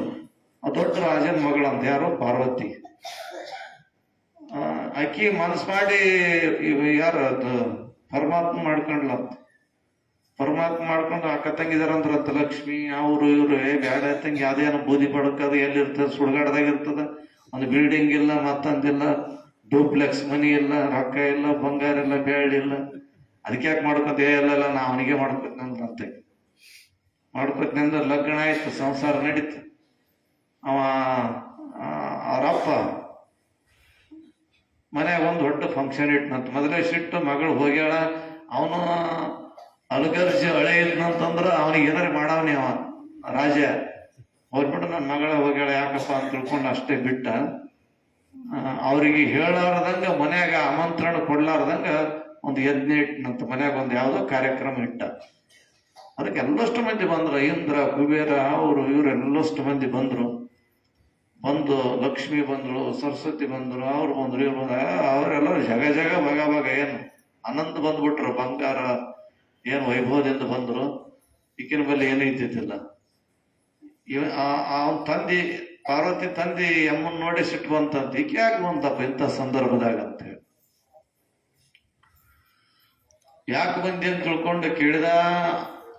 ಕರಿಲಾರ್ದೆ ಹೇಳಿದ್ದು ಒಂದು ತಪ್ಪು. ಮತ್ತೆ ಯಾಕೆ ಬಂದಿದೆ ಅಂತ ಕೇಳಿದಾಗ ಬಹಳ ಮನಸ್ಸು ನೋವಾಯಿತು. ಆಕೆ ತಂಗಿದಾರೆ ಯಾರು ಮಾತಾಡಿಸ್ಲಿಲ್ಲ. ಅವಾಗ ಪಾರ್ವತಿ ಈ ಮಾತು ನಾನು ಗಂಡನ ಮುಂದೆ ಹೇಳಿದ್ರ ಗಂಡ ಎಷ್ಟು ನೊಂದ್ಕೋತಾನೇನೋ ಗೊತ್ತಿಲ್ಲ. ಅದಕ್ಕ ಇಂಥ ನಿರ್ಲಜ್ಜವಾದಂತ ಬದುಕು ಇರಬಾರ್ದು ಅಂತ ತಿಳ್ಕೊಂಡು ನಡೆದಂತ ಯಜ್ಞಕುಂಡದಲ್ಲಿ ಹಾರಿಬಿಟ್ಲಂತ. ಯಾರು ಪಾರ್ವತಿ. ಆದ ಪರಮಾತ್ಮಗೆ ಫೋನ್ ಮಾಡಿದ್ರು, ಮೆಸೇಜ್ ಹೋಯ್ತು ಗೊತ್ತಿಲ್ಲ. ಆಗಿಂದ ಗೊತ್ತಾಯ್ತು. ಬಂತು ಎಲ್ಲ ಜೂಟ ಬಿಚ್ಚಿ ಅಲ್ಲೆಲ್ಲ ಯಾವ್ದ ತಾಂಡವ ಆಡಿದ, ಶಿವ ತಾಂಡವ ಆಡಿದನ ಅಂತ ತಿಳ್ಕೊಂಡು ಹೇಳ್ತಾರ. ಆ ತಾಂಡವ ಆಡಿ ಆ ಜಟದಿಂದ ಜಾಡಿಸಿ ಹೊಡೆದಾಗ ವೀರಭದ್ರ ಅವತಾರ ಆಯ್ತು ಅಂತ ತಿಳ್ಕೊಂಡು ಹೇಳ್ತಾರ. ವೀರಭದ್ರ ಅವತಾರ ತಾಳಿ ಆ ಪಾರ್ವತಿಯನ್ನು ಬದುಕಿಸಿದ. ಮತ್ತು ಯಾರು ದಕ್ಷಿಣರು ಯಾರು ಅವರು ತಂದೆ ರುಂಡ ಚೆಂಡಾಡಿದಂತ. ರುಂಡ ಚೆಂಡಾಡಿ ದೂರ ರುಂಡ ಹೋಗಿಬಿಡ್ತು. ಮುಂಡ ಹಿಂಗಾಯ್ತು. ಎಲ್ಲ ಮಂದಿ ಪರೇಶಾನ್ ಆದ್ರೆ. ದೊಡ್ಡ ಫಂಕ್ಷನ್, ಊಟ ಇಲ್ಲ, ಮಾತಿಲ್ಲ, ಕತ್ತಿಲ್ಲ, ಹಿಂಗೆ ಯಾಕಾಯ್ತು, ಗಡಬಡ ಆಯ್ತು ಅಂತ ತಿಳ್ಕೊಂಡು ಎಲ್ಲರೂ ಒಂದು ತಪ್ಪೊಪ್ಪಿಗೆ ಮಾಡಿಕೊಂಡು ಕ್ಷಮಾ ಕೇಳಿದಾಗ ಆಯ್ತು. ಇದಕ್ಕೆ ಯಾವ್ದಾದ್ರು ಒಂದು ಜೀವನ ತಂದಿಡ್ರಪ್ಪ. ತಲೆ ಹೋಗಿ ಎಲ್ಲಿ ಬಿತ್ತನೋ ಗೊತ್ತಿಲ್ಲ. ಅದು ಮತ್ತೊಂದು ಇದು ಹುಡುಕಾಡ್ಬೇಕ. ಇಂತಿಷ್ಟು ಟೈಮ್ನೇ ತಲೆ ತಂದು ಕೊಡು ಅಂತಂದಾಗ ಯಾವುದೂ ಸಿಗಲಿಲ್ಲ. ಒಂದು ದಿಕ್ಕಿಗೆ ಮಲ್ಕೊಂಡಂತ ಯಾವುದೇ ಒಂದು ಪ್ರಾಣಿ ತಲೆ ತಂದು ಕೊಡ್ರಿ ಅಂದಾಗ ಅದು ಮೇಕೆ ತಲೆ, ಕುರಿ ತಲೆ ಇತ್ತಂತ.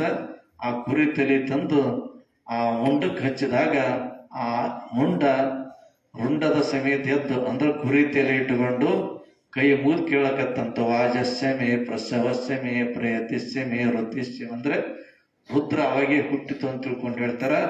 ಅಂತ ಸಂದರ್ಭದಲ್ಲಿ ಹುಟ್ಟಿದಂತ ಆ ರುದ್ರ ನಮಕ ಮತ್ತು ಚಮಕ 4 ವೇದಗಳ ಸಾರವನ್ನೇ ಹೊತ್ತುಕೊಂಡು ಬಂತು ಅಂತ ತಿಳ್ಕೊಂಡು ಯಾವ್ದು ಧಾರ್ಮಿಕ ಪರಂಪರೆಯಲ್ಲಿ ಹೇಳುವಂತವ್ರಾಗ್ತಾರ. ಅಂತ ರುದ್ರ ಚಮಕವನ್ನ ನಮಕವನ್ನ ಮನೆಯಲ್ಲಿ ಏನಾದ್ರೂ ಬಹಳ ಅನಿಷ್ಟತೆ ಆಗ್ತದ, ಕಷ್ಟ ಕಾರ್ಪಣ್ಯ ಬಂದದ, ಮನೆಗೆ ಬಹಳ ಕಾಡ್ಲಕತ್ತದ ಅಂತ ತಿಳ್ಕೊಂಡಂದ್ರ ಆ ಮಂದಿ ಈ ಮಂದಿ ಅನ್ನುವಂಥದ್ದೆಲ್ಲ. ಎಲ್ಲರೂ ಮನೆ ಸಾರಣೆ ಮಾಡಿ ಒಮ್ಮೆ ರುದ್ರ ಅನ್ಸ್ಬಿಡ್ರಪ್ಪ ಮನ್ಯಾಗ ಅಂತ ತಿಳ್ಕೊಂಡು ಹೇಳುವಂತವ್ರಾಗ್ತಾರ. ಒಂದು ಸಾರ್ತಿ ರುದ್ರ ಅನ್ಸ್ಕೊಂಡ್ರ ಅಷ್ಟ ಕಷ್ಟ ಕಾರ್ಪಣ್ಯಗಳು ದೂರ ಆಗ್ತದ, ಮನೆಯಲ್ಲಿ ಶಾಂತಿ ಸಮಾಧಾನ ನಿಲ್ಲಿಸ್ತದ ಅಂತ ತಿಳ್ಕೊಂಡೆ ಯಾವ ರೀತಿಯಾಗಿ ವಿಚಾರ ಅದಲ್ಲ. ಅಂತ ರುದ್ರ ಅತಿರುದ್ರ ಅಂತ ತಿಳ್ಕೊಂಡಂದ್ರೆ 18,856 ಬಾರಿ ರುದ್ರ ಆಗ್ತದಂತ. 18,856 ಬಾರಿ ಅಂದ್ರೆ ಸೀದಾ ರುದ್ರ ಅನ್ನಂಗಿಲ್ಲ. ಅದು ಅನುಲೋಮ ವಿಲೋಮಗಳ ಪದ್ಧತಿಯಲ್ಲಿ ಅನ್ನುವಂಥವ್ರಾಗ್ತದೆ. ಅನುಲೋಮ ವಿಲೋಮ ಅಂತ ಅಂದುಕೊಂಡಂದ್ರ ಒಂದು ಸಾರಿ ಅಂದ್ರೆ ಹಿಂದಿಂದ ಮುಂದೆ ಹಾಕ್ಬೇಕು, ಮುಂದಿಂದ ಹಿಂದೆ ಹಾಕ್ಬೇಕು, ನಡಿಯಿಂದ ಇದು ಮ್ಯಾಗ ಮಾತಾಡ್ಬೇಕು. ಹಂಗದ ಪದ್ಧತಿ ನಿಮ್ಗೆ ಗೊತ್ತಾಗಲಿ ಹೇಳತಕ್ಕಂಥದ್ದು ಅರ್ಥನೂ ಅಲ್ಲ. ಅಂತ ಅನುಲೋಮ ವಿಲೋಮ ಪದ್ಧತಿಗಳು ಅನ್ನೋತಕ್ಕಂಥ ಪೂಜೆ ಮಾಡಿದ್ರ ಮಾಡಿಸಿದಂಥವ್ರಿಗೆ ಮಾಡಿದ ಜಾಗಕ್ಕೆ ಶಾಂತಿ ಸಿಗ್ತದ, ಸಮೃದ್ಧಿ ಸಿಗ್ತದೆ. ಅಷ್ಟೇ ಅಲ್ಲ, ಮನೆಗೆ ಕಷ್ಟ ಕಾರ್ಪಣ್ಯಗಳಿರೋದಿಲ್ಲ, ಯಾವುದೇ ತರದ ದುಷ್ಟ ಗ್ರಹಗಳ ದೃಷ್ಟಿ ಬೀಳಂಗಿಲ್ಲ. ಅಷ್ಟೇ ಅಲ್ಲ, ನಾವು ಏನು ಮನಸ್ಸಿನಲ್ಲಿ ಅನ್ಕೊಂಡಿರ್ತೀವಿ ಸಂಕಲ್ಪ ಸಿದ್ಧಿ ಆಗ್ತದ, ಶತ್ರು ನಾಶ ಆಗ್ತದ ಅಂತ ತಿಳ್ಕೊಂಡು ಆ ಪರಿಪಾಠ ಆದ. ಅಂತ ಪರಿಪಾಠವನ್ನು ಒಳಗೊಂಡಂತ ದೊಡ್ಡ ಪೂಜೆ ಆ ಒಂದು ಅತಿರುದ್ರ ಯಾಗ ಅಂತ ತಿಳ್ಕೊಂಡ ಸಂದರ್ಭದಲ್ಲಿ ಇಟ್ಟುಕೊಳ್ಳುವಂಥದ್ದಾಗ್ಯದ. ಮತ್ತು ಫಲಶ್ರುತಿ ಏನಂತದಂತ ತಿಳ್ಕೊಂಡು ಕೇಳಿದಾಗ ಯಾವುದೇ ಪೂಜೆ ಮಾಡಿದ ನಂತರ ಕೊನೆಗೆ ಫಲಶ್ರುತಿ ಅಂತ ಬರ್ತದೆ. ಫಲಶ್ರುತಿ ಅಂದ್ರೆ ನಮಗ್ ಹಿಂಗ್ ಮಾಡಿದ್ದಾಯ್ತಪ್ಪ, ಅದು ಪೂಜೆ ಮಾಡಿಸ ನಮಗ್ ಸಿಗ್ತದ. ಮತ್ತ ಯಾವ ದೇವರನ್ನ ಮುಂದಿಟ್ಟುಕೊಂಡು ನಾವು ಪೂಜೆ ಮಾಡ್ತೀವಿ, ದೇವರಿಗೆ ಏನ್ ಸಿಗ್ತದ ಅಂತ ಕೇಳಿದಾಗ ಅಚಲಾಚಲ ಅಂತ. ಅಚಲಾಚಲ ಅಂತಂದ್ರೆ ನಾವು ಕೊಡತಕ್ಕಂಥ ಪೂಜೆ ಮಾಡುವಂತ ವಿಧಾನದಿಂದ ಭಗವಂತನಿಗೆ ಸಾಕ್ಷಿಯಾಗಿ ಆನಂದ ಆಗಿ ಅವ ಕಣ್ಣು ತೆರೆದು ನೋಡುವಂತ ಪ್ರಸಂಗ ಬರ್ತಂತ, ಅದಕ್ಕೆ ಅಚಲಾಚಲ ಅಂತ ಕರೆಯುವಂತವರಾಗ್ತಾರ. ಅಂತ ದಿವ್ಯ ಸಂದರ್ಭದ ಪೂಜೆ 25ನೇ ತಾರೀಕು ಮಾರ್ಚ್ ತಿಂಗಳಲ್ಲಿ ಪ್ರಾರಂಭ ಆಗುವಂತದ್ದಾಗ್ತದ. ಒಟ್ಟಾರೆ 7 ದಿನಗಳ ಪರ್ಯಂತರವಾಗಿ ನಡೀತದ. ಕೊನೆ ದಿವಸ ಸುರಿಯ ದಿವಸ ಆಕಳ ಪೂಜೆ ಆಯ್ತು, ತೊಟ್ಟಲಾಯ್ತು. ಕೊನೆ ದಿವಸ ವಿಶ್ವಾರಾಧ್ಯ ಪದ್ಧತಿಯಂತೆ ವಿಶ್ವಾರಾಧ್ಯರ ದೇವಿ ಆರಾಧಕರಾಗಿದ್ರು. ಸ್ತ್ರೀ ಶಕ್ತಿಯಲ್ಲಿ ದೇವಿಯನ್ನು ಕಂಡಂತಹ ಪುಣ್ಯಾತ್ಮರು. ಯಾಕಂತಂದ್ರೆ ಅಂತಹ ಪುಣ್ಯ ಪುರುಷರು, ಈಗ ರೇವಪ್ಪಯ್ಯರು ಅಂತ ತಿಳ್ಕೊಂಡು ಒಬ್ಬ ಶರಣರಿದ್ರು. ಅವ್ರ ದಿನಾಲು ಏನ್ ಮಾಡ್ತಿದ್ರು ಅಂದ್ರೆ ದಿನಾಲು ದೇವಿ ಪೂಜೆ ಮಾಡ್ತಿದ್ರು. ದಿವಸ 11 ಮಂದಿ ಮುತ್ತೈದರಿಗೆ ಊಟ ಮಾಡಿಸಿ ಊಟ ಮಾಡ್ತಾರಂತಿಲ್ಲ, ಊಟ ಮಾಡ್ತಿದ್ದಿಲ್ಲ ಅವರು. ದಿನಾಲು 11 ಮಂದಿ ಮುತ್ತೈದರಿಗೆ ಉಣಿಸ್ಬೇಕು, ತಾವು ಊಟ ಮಾಡ್ಬೇಕು. ಒಂದಿನ ಅಡಿಗೆ ಬಿಡಿ ಎಲ್ಲ ಮಾಡಿದ್ರಂತ ನೈವೇದ್ಯ ಹಿಡಿದ್ರು. ನೈವೇದ್ಯ ಹಿಡ್ದ ಆಯ್ತು, ಇನ್ನೇನು ಎಲ್ಲಷ್ಟು ಮಂದಿ ಗುಡಿ ತುಂಬಿದ್ರು. 10 ಮಂದಿ ಆದ್ರೂ ಇನ್ನೊಬ್ರು ಸಿಗ್ಲಿಲ್ಲ. ಅವನ್ನಂತ ಇನ್ನೊಬ್ರು ನಾ ಯಾವ ಸಲ ಮಾಡ್ತೀನಿ, ಅವ್ರಲ್ಲ ಅವ್ರವ್ ಬಂದು ಉಣ್ತಾಳ ಅಂದನಂತ ರೇವಪ್ಪಯ್ಯ. ಅವ್ರವ್ ಬಂದು ಉಣ್ತಾಳ ಅಂತಂದ್ರೆ ದೇವಿ ಒಳಗೆ ಕುಂತಾಗಿದ್ದೀವಿ. 10 ಮಂದಿ ಕುಂತಿದ್ದಿಲ್ಲ, 10 ಮಂದಿ ಬಾಜು 11ನೇದಕ್ಕೆ ಕುಂತು ಉಡಿ ತುಂಬಿಸ್ಕೊಂಡು ಊಟ ಮಾಡಿ ಹೋದಳು ಅಂತ ಕೇಳುವಂತವ್ರು ಆಗ್ತಿದ್ರು. ಅಂತ ಅನೇಕ ಪುಣ್ಯ ಪುರುಷರು ಸ್ತ್ರೀ ಕುಲದಲ್ಲಿ, ಸ್ತ್ರೀ ಬದುಕಿನಲ್ಲಿ ದೇವಿ ಸ್ವರೂಪವನ್ನೇ ಕಂಡಂತವರಾಗ್ಯಾರ. ಅಂತ ಒಂದು ಸಾಲಿನಲ್ಲಿ ಬರತಕ್ಕಂಥ ವಿಶ್ವಾರಾಧ್ಯರ ಒಂದು ವಿಚಾರದಲ್ಲಿ ಅವರ ಎಲ್ಲಾ ಕಾರ್ಯಕ್ರಮ ನಡ್ಕೊಂತ ಬಂದು ಕೊನೆ ದಿವಸ ಅಲ್ಲಿ ವಿಶ್ವಾರಾಧ್ಯರ ಕ್ರಾಸಿಗೆ 41 ಫೀಟ್ ಅಂತರದಲ್ಲಿ ಏನು ವಿಶ್ವರಾಜ ಮುತ್ತಿನ ಮೂರ್ತಿ ಮಾಡ್ಯಾರ. ಆ ಮೂರ್ತಿನೂ ಕೂಡ 1001 ಮಹೇಶ್ವರ ಮುತ್ತೈದೆಯರಿಗೆ ಉಡಿ ತುಂಬೋ ಕಾರ್ಯಕ್ರಮ ಪ್ರಸಾದದೊಂದಿಗೆ. ಇಲ್ಲಿ ಯಾರು ಬರೋದು ಬೇಡ, ದೊಡ್ಡರು ಬೇಡ, ಸಣ್ಣರು ಬೇಡ, ಮುತ್ತೈದರು ಊಟ ಮಾಡೋಕೆ ಅಪ್ಪನ ಕಳಸೆ ಬೆಳಬೇಕು. ಅವತ್ತೇ ಆ ಮೂರ್ತಿ ಓಪನಿಂಗ್ ಆಗ್ಬೇಕೆನ್ನತಕ್ಕಂಥ, ಲೋಕಾರ್ಪಣೆ ಆಗ್ಬೇಕೆನ್ನುವಂತ ವಿಚಾರವನ್ನ ಆ ಗುರುನಾಥನ ವಿಚಾರದೊಂದಿಗೆ ನಾವು ಕೂಡ ಅದನ್ನ ಕಾರ್ಯರೂಪಕ್ಕೆ ತಂದಂತದ್ದಾಗ್ಯದ. ಒಟ್ಟಾರೆ ನಡೆಯತಕ್ಕಂಥ 10 ವರ್ಷ ತುಂಬಿ 11ನೇ ವರ್ಷದಲ್ಲಿ ಪದಾರ್ಪಣೆ ಮಾಡತಕ್ಕಂಥ ಸಂದರ್ಭದಲ್ಲಿ ನಡೆಯುವಂತ ಈ ಎಲ್ಲಾ ಕಾರ್ಯಕ್ರಮಗಳಲ್ಲಿ ನೀವೆಲ್ಲರೂ ಕೂಡ ಭಾಗಿಗಳಾಗಿ ಕಣ್ತುಂಬ ನೋಡಿ ಅಂತ ಪುಣ್ಯ ಸಂದರ್ಭದಲ್ಲಿ ನಾವು ನೀವೆಲ್ಲರೂ ಸಾಕ್ಷಿಯಾಗಿರೋಣ ಅನ್ನುವಂಥ ವಿಚಾರವನ್ನು ತಿಳಿಸುತ್ತಾ, ಸದ್ಗುರು ಸಮತ್ ವಿಶ್ವಾರಾಧ್ಯ ಎಲ್ಲರಿಗೂ ಆಯುಷ್ಯ ಕೊಡ್ಲಿ, ಆರೋಗ್ಯ ಕೊಡ್ಲಿ, ಸಕಲ ಸಂಪತ್ತೆಲ್ಲವನ್ನೂ ಕೂಡ ಕೊಟ್ಟು ಕರುಣಿಸಿ ಕಾಪಾಡ್ಲಿ. ಯಾಕಂದ್ರ ಭಾಳ ಮಾತಾಡ್ಬೇಕಂದ್ರೆ ಬಸವಶಾಸ್ತ್ರಿಗಳಿಗೆ ಭಾಳ ಹೈರಾಣ ಆಗಿರಪ್ಪ. ಮುಂಜಾನೆ ಹಿಡಿದು ನೀವು ಒಂದು ತೊಡೆ ಮಾತಾಡಿರ್ತೀರಿ ನೀವು. ಅದನ್ನು ಸುಮಾರು ಎಷ್ಟು 1000 ಮಂದಿ ಬಂದಿರಪ್ಪ, ಒಂದು 10,000 ಮಂದಿ ಸೇಫ್ ಬಂದು ಮುಂಜಾನೆ ಬಂದು ಹೋಗಿರ್ಬೋದ. ಒಬ್ರು ಭಾಳ ಆದ್ರೆ ಒಂದು 100-200 ಮಾತಾಡ್ತಾರೆ ಮುಂಜಾನೆ ಹಿಡಿದು. ನಾ ಎಷ್ಟು ಮಾತಾಡಿರ್ಬೋದು? 10,000 ಅಂದ್ರೆ ಒಬ್ಬರಿಗೆ ಒಂದೊಂದೇ ಮಾತಂದ್ರೆ ಎಷ್ಟಾದ್ರು 10,000 ಇಲ್ಲಿ ಮ್ಯಾಗ ನಾನು ಸ್ವಂತ 4 ಮಾತಿರ್ತಲ್ಲ, ಮತ್ತೆ ಮ್ಯಾಗ ಹ್ಞೂನ್ರಿ ನೀಡ್ರಿ ಸಾಕು ಬೇಕನ್ನೋದು ಇರ್ತಿಲ್ಲ. ಅಷ್ಟೆಲ್ಲ ಮಾತಾಡಿದ್ರಾಗ ಹೈರಾಣ ಆಗ್ಯನಪ್ಪ. ಪೂರ ತಲೆ ಇವತ್ತಿನ ತಲೆ ಏನ್ ಮಾತಾಡ್ಬೇಕನ್ನೋದು ಖಾಲಿ ಆಗ್ಯದ. ಬ್ಯಾಡೋ ಬಸವ ಅಂತ ನಾ ಅಂತೆ. ಯಪ್ಪ ಏನಿದ್ದನು ಅದು ತಲೆ ಖಾಲಿ ಆದ್ರೂ ನೀ ಬಾಯಾಗ 4 ಮಾತಾಡತ್ತಪ್ಪ. ನೀನ್ ಬಾಯಾಗ ಮಾತಾಡಿದೆ ಅಂತಂದ್ರ ಎಲ್ಲರೂ ತಲೆಗೆ ಹೋಗಿ ಮುಟ್ಟತಾವ ಅಂತ ತಿಳ್ಕೊಂಡ ಮಾತು ಹೇಳಿದ್ರು. ಶುಭ ಪ್ರಸಂಗ ತಂದು ಕೊಟ್ಟಂತದ್ದಾಯ್ತು. ಎಲ್ಲರಿಗೂ ವಿಶ್ವಾರಾಧ್ಯ ಬಗಳಾಂಬಿಕಾ ತಾಯಿ ಒಳ್ಳೆಯದನ್ನುಂಟು ಮಾಡ್ಲಿ ಅಂತ ತಿಳ್ಕೊಂಡು ನಿಮ್ಮೆಲ್ಲರ ವತಿಯಿಂದ ಪುಣ್ಯಾತ್ಮರ ಪ್ರಾರ್ಥಿಸ್ಕೊಂಡು ನನ್ನ ವಿಷಯಕ್ಕೆ ಮಂಗಲ ಕೋರು. ಶಿವಾಚಾರ್ಯ ಮಹಾರಾಜ್ ಕಿ ಜೈ. ಯಾರು ದರ್ಶನ ಮಾಡಿಲ್ಲ ಅವ್ರು ಮಾಡಿದ್ರೆ ಮಾಡ್ಬೇಕು. ಮಾಡಿದಾರೆ 14 ಬೆಳಿಗ್ಗೆ. ವಿಶ್ವರಥ ಮಹಾರಾಜ್ ಕಿ ಜೈ.